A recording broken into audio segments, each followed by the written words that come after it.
मेरा नाम अमन है और आज मेरे सामने एक अलग ही परेशानी आ गई थी। मेरे घर में मेरी दो भाभियां हैं।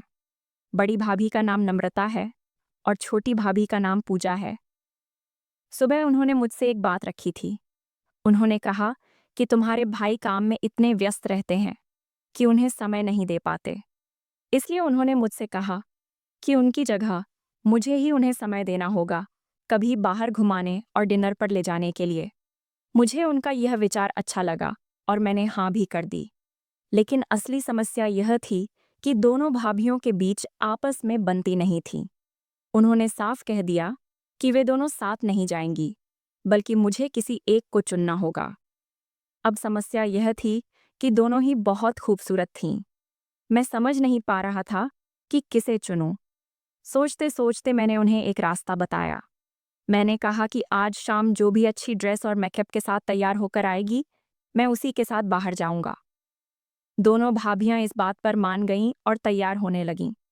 लेकिन मेरे मन में यही डर बना रहा कि अगर मैंने किसी एक को चुना तो दूसरी का दिल न दुख जाए। शाम के 5 बज चुके थे और बाहर जाने के लिए अभी 2 घंटे बाकी थे। मैंने सोचा कि एक बार छुपकर देख लूं कि दोनों कैसे तैयार हो रही हैं। सबसे पहले मैं नम्रता भाभी के कमरे में गया। उन्होंने काले रंग की एक खूबसूरत साड़ी पहनी थी और उसके साथ मॉडर्न स्टाइल का ब्लाउज।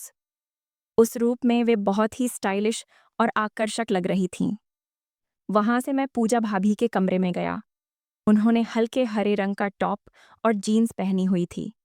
वह भी उनमें बहुत प्यारी और फ्रेश लग रही थीं।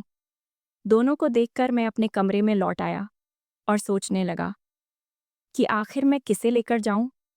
काफी देर सोचने के बाद मैंने निश्चय कर लिया था कि किसके साथ जाना है। कुछ समय बाद मैं भी तैयार होकर बाहर आया।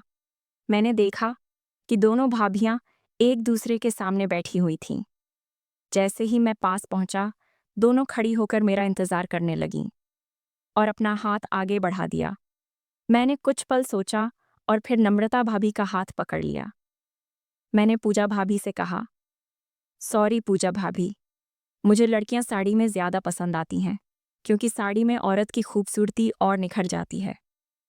पूजा भाभी मुस्कुराईं और बोलीं, कोई बात नहीं, मैं बाद में चली जाऊंगी।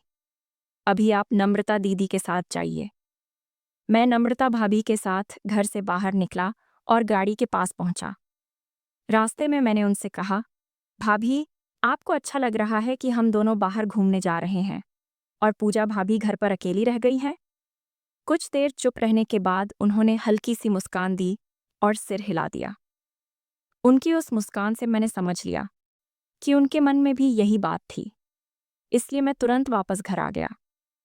घर आकर मैंने देखा कि पूजा भाभी अकेली उदास बैठी हुई थीं। मैं धीरे से उनके पीछे गया और अचानक जोर से आवाज लगाई। वे चौंक कर बोलीं, तुम भी ना, मेरी जान निकाल दी।